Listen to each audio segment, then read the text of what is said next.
Of the banking crisis to end all banking crises, consigning our economy to intensive care in the process. For a brief couple of weeks in September, chuckling at the fate of the so-called financial masters of the universe being brought down to size, well, it became an amusing national pastime. Then it dawned on us that it was our money that they had shoveled into an industrial-sized furnace, and our smiles turned to grimaces as the global economy collapsed.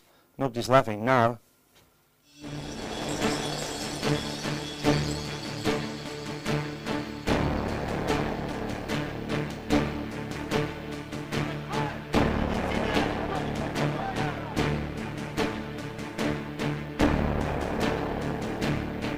The really momentous event of the year was the collapse of Lehman Brothers. One of America's biggest investment banks, Lehman Brothers, has gone bankrupt.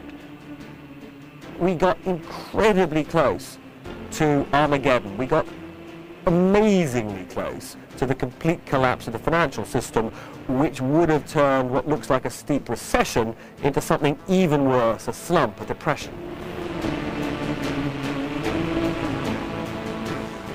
If I were God and I wanted to save the world's economy, I would ban all financial journalists. They only like bad news. It is almost as if the economy was nothing more but a house of cards, and one little wind caused the whole thing, nationally and internationally, to begin to implode. Since The Apprentice was on TV, I think the whole city has completely changed. I don't know if you remember the scene where we were selling these amazing supercars worth £7,000 for the weekend to city boys with big bonuses. You would never ever see that happening now. The end of an era for British banking. Some of the biggest names go cap in hand to the government. I first predicted there'd be a major economic recession because of the scale of American borrowing and indebtedness and their trade deficit back in about 1983. So I should have been surprised when it all went wrong, but if you've been predicting disaster for almost 25 years, you get so used to it. It comes as a shock when it finally happens.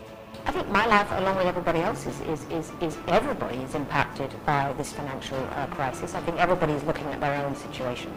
Everybody's looking at their business situation. So I think anybody who says they're not impacted by this financial crisis is fibbing. I'm afraid we are going to have to tighten our belts, but I have lived in the jungle for 2 weeks on rice and beans, and I'll send you the recipe if you like.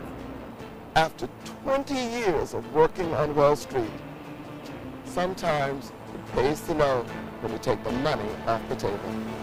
This year, for me, has been exhausting at times, occasionally depressing, but often exhilarating, simply trying to make sense of these historic events.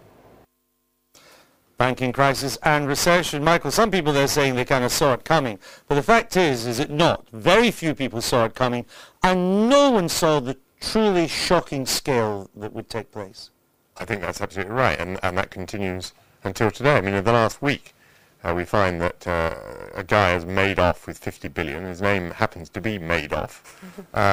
Nobody saw it. Spent all day working on that. Oh, I spent all weekend.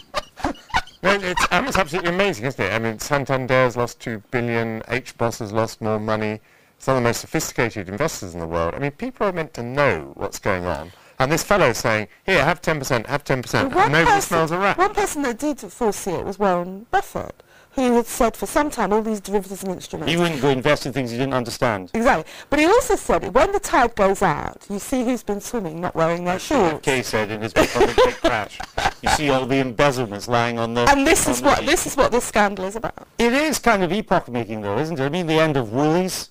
Oh, yeah. We were brought up with Woolies. Lehman Brothers, we're saying famous names. Royal Bank of Scotland. The Scottish banking system almost wiped out, in fact, Charles. Well, absolutely. I mean, 300 years more than 300 years predates the Act of Union itself. I mean, Scottish banking held up as one of the great shibboleths of the country. Change. Absolutely monumental change. Who gets the blame? Who gets the blame of?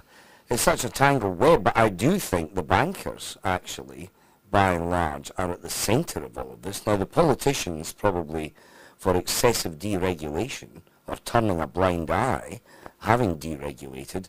But the bankers, at the end of the day, I think human nature was allowed to ride unchecked. But maybe, well, then human nature, maybe all of us, Connie, and we were quite happy to take 125% mortgages and go in for negative equity, take mortgages out on our homes.